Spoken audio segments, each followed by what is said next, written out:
There it is, right here, the Traffic and Conversion Summit 2019. This happened in San Diego this week. I went down there and spent 3 days at this event learning all kinds of stuff. And in this video, I'm going to share with you some of the key takeaways that I had from this convention if you weren't able to go. Now, the event itself was about $695, so $700 to go get my ticket, and then there's hotel fees. That was probably close to $600 because all the hotels were pretty much full. But I had a sweet room, ocean view and city view. It was pretty sweet. But in this video, I'm just going to share some of the key takeaways that I got from this event. And if you're not familiar with this event, it's put on by Digital Marketer. It's an annual event where they have so many speakers and sessions. I think it was over 70 speakers and 70 sessions,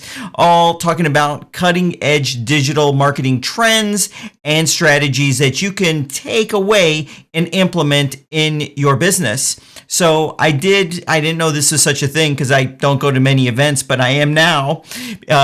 Is taking your cell phone out and taking a picture of some of the slides as they're talking. So I'll go through some of the slides in this, but I'm really going to only talk about two of the sessions that I enjoyed the most, that I felt were the most useful. So let's jump into it. So the very first presentation was done by Ryan Deiss, who is the co-founder of Digital Marketer. He's been around internet marketing for a long time. And the whole premise of this was how digital marketing is shifting. We are going through a shift, and it's a shift that you see in every single big industry that has ever really happened. And he started going through the railroad industry, the transportation industry, all of these big industries, and the 5 different phases of those: discovery, proliferation, standardization, consolidation, and then innovation to disrupt.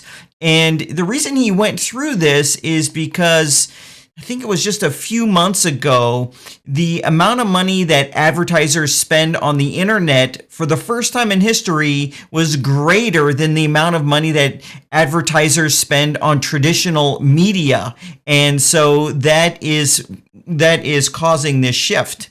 Okay, so let me go through this other slide here. So he was basically saying how the reason he was saying that is because the cost of advertising has gone up, but the results that you get out of advertising is not going up. It's just the cost is ever increasing. And if you want to be able to have a thriving business, you got to kind of do the opposite in some things. So instead of having sales funnels, think of it as having a customer journey. And I'm going to show you the customer journey here in a moment. Instead of automating everything, focus on conversations with your customers and clients. And instead of everything having to be scalable, do the unscalable at times. This would be an example of sending a personalized email where your customer base can respond to you and you can have a conversation, or having a phone number on your website where someone actually answers the phone. And so he premised the problem that with, for example, funnels and automations and only focusing on what's scalable, is that those models all focus on extracting as much value out of your customer. And it's a really short-sighted way of thinking. And then this is where I saw a lot of the value. It is the journey map. And here's a journey map filled out. And I think I'll put a link where you can actually get this on their website. So here's the journey map. And this is what really clicked in my mind that every business needs to have ingrained. And it's going to be different. Each of these steps is going to be different for each business. So we're going to see it here, how they've mapped theirs out. So the first step of a buyer's journey is where they are aware of you and your brand. The next one is where there's some engagement happening. Then the subscription, then converting them into being a customer. Now that's where most people stop. That's where most brands and businesses end. They get the conversion and that's the end of the journey. And that's where the problem is. The next step is probably the most crucial. You have to get your new customer excited about what they bought, the service they subscribe to. That's where you want to get them excited and then ascend. That's when they purchase additional products and services from you, and they love it so much that they advocate for you and then they promote you. Now, the reason why this is so important in this context is as the cost of digital advertising goes up and the results are kind of flatlined, if you take your customers and you turn them into advocates and promotional partners, there's no cost to that. Well, obviously, if you have like some kind of a referral program in place and you give some form of a fee, that's different. But when you delight your customers, you excite them about their product after they purchase it, and then you help them to ascend, then they become your advocate. They are essentially now doing the marketing for you because they are that delighted with you and the journey and the conversation and the connection they have with you and your brand. This is it actually filled out for Digital Marketer. They filled this out, and one of the calls to action was to take this sheet and fill it out for your business.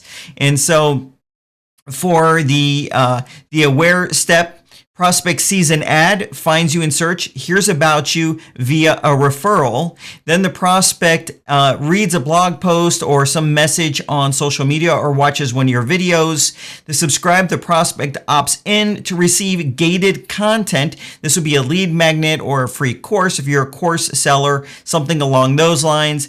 Then the prospect makes a small purchase or schedules a demo. Next, for the excitement phase, the customer gets actual value from what they purchased. That's where you're not just trying to extract value, you're trying to give value in what you're selling to people.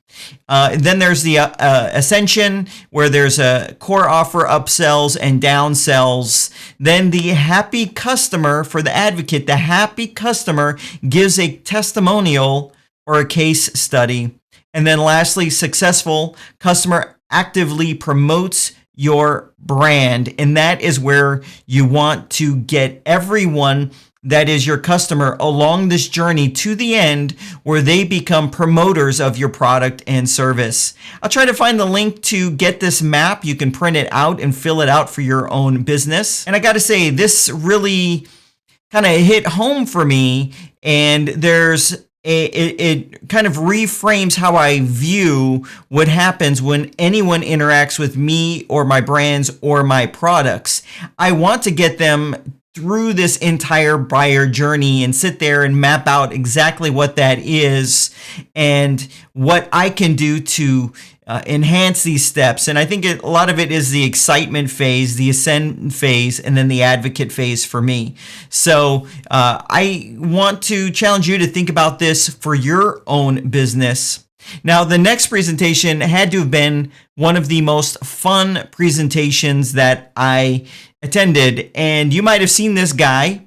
I've seen him all over the place on Facebook and YouTube marketing. He's a marketer, and his name is Billie Jean. You might have heard the phrase Billie Jean is marketing. That's just the moniker that he has, and it's just kind of associated with his name. So he had a session, I forget the exact title of it, but it was like a $10 million video ad formula. And so being a video guy, it really appealed to me. However, this could be used in anything. So one of his big points was, and if you ever get a chance to hear him speak, you're going to want to go to that session. But one of his points was boring. Doing things boring will put you out of business in 2019.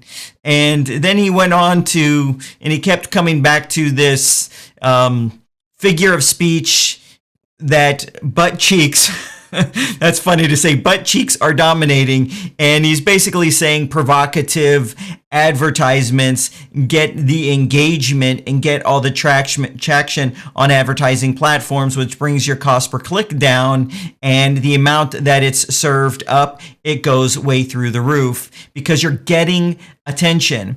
Boring will put you out of business in 2019. And then he put together this $1 million ad formula, and I will put a link to it right here. It's just a PDF on his website. The $1 million ad formula, I'm going to go over this really quick, but it's not just for video ads, it's for ads in general. Of course, video ads are a bit more attention getting. Okay, so number one, and this is all his language, okay? Number one, you want to piss them off. And the way you do this is identify your customer's villain. Now, after I go through these, I'm going to show you him actually turning this into a real video script, and it's going to kind of all make sense. So number one, piss them off by finding out who their customer villain is and then agitating that. And then number two, you want to eliminate their guilt so they're not feeling bad about this. And it's funny, he said people love to blame others. So it says right here, what do they want to blame on others? Number three, give the solution. What belief of theirs will you take a stand for? And then explain that, and then easy and urgent call to action. Give them a fast and low resistance way to get rid of the pain. I'm going to show you this in a sec. But then right here, number five, this is how you make your ad better than butt cheeks. Anyways, and so he really put a lot of emphasis on creating the mood in a video ad through the music you choose, through having props. It gets attention, right? The environment that you create your video in. I need to do some work here. It's probably a little boring. And then having dope footage. This would be footage that is overlaid in the video with the music and the things and the words that you might be saying. Okay, so this is all theory, but let's see how he actually put this together in the presentation. And I really like how he did that. So, and this is it right here. So he filled it out, the 4 parts of this. Let me read the script. And then you'll see part 1, part 2, part 3, and part 4. Part 1, piss them off. Getting ripped off by Facebook. Do you spend $100 to get 100 clicks but 0 leads? It's gotta be a scam. So the villain is Facebook right here. Okay, so he's trying to tick you off. And when you do get a lead, the quality is absolute crap. You know dang well your customer isn't on Facebook, and if they are, they definitely aren't clicking on ads, and they certainly aren't buying expletive. Okay, so that's getting them ticked off very quickly. The next one was eliminating the guilt and blaming it on others. I like that. Okay, part 2, it's not your fault. Prices are at an all-time high. See it? It's not your fault. It's not your fault. Prices are at an all-time high. Algorithm is always changing, so you're blaming it on the algorithm. And everything breaks when you try scaling your ads. But can I ask you an honest question? This is the bridge.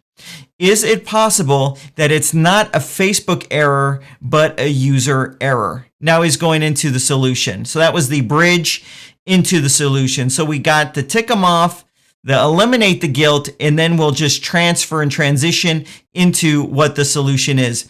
Advertising should be profitable, not an expense. And it definitely shouldn't be this complicated. So would you like me to run your ads for you? I offer a money-back guarantee, and more importantly, I guarantee quality leads that actually buy. That is giving the solution. So the next step is to have an easy and urgent call to action. Doesn't get any more simple than this. Click the button and I'll send you some customers for free to earn your trust. Billie Jean is marketing. Anyways, this was a fantastic presentation for creating video ads. And there's such a huge opportunity with having video ads because it's more effort and work to create a video ad. And so there's more traction that you can get at a lower cost. Plus, if you're advertising on Facebook, you're going to get a lot higher engagement if you have a video instead of having a static image in Facebook as someone's scrolling by. It will get the attention like butt cheeks. Anyways, enough of that. Now, I also learned a whole lot of other things at the Traffic and Conversion Summit that I'm excited to implement on my businesses. And I've been talking a lot about this on the channel. Number one, going out to events to get exposed to ideas that you wouldn't have had otherwise. And I was talking about that twice or 3 videos this year about getting out there, getting exposed to these ideas at going to these events. And another thing, I've been talking about is building a team, being organized. I had a video out about project management applications that I'm looking at for me. And I've actually chosen one of them. And so a lot of what I learned here is going to tie back in to having all those processes, those operating procedures in place to be able to scale. So anyways, this was my key takeaways from Traffic and Conversion Summit 2019. I hope maybe some of the stuff I shared with you in this video was interesting to you if you missed it out. And I'm not sure if I'm going to go next year. I probably will go because it's local to me and it's not really that expensive. I got maybe $1,300 out of my pocket going this year, but I really believe that just one valuable idea, when you take action on it, will pay that back within a week or 2 at most, and then many, many times over throughout the year. Anyways, it was a fantastic event, and I'll put a link to the ad formula in the video description box down below. If you enjoyed this video, consider giving it a thumbs up. If you have any questions about the event, ask me down below. Thank you for watching, and I'll see you in the next video.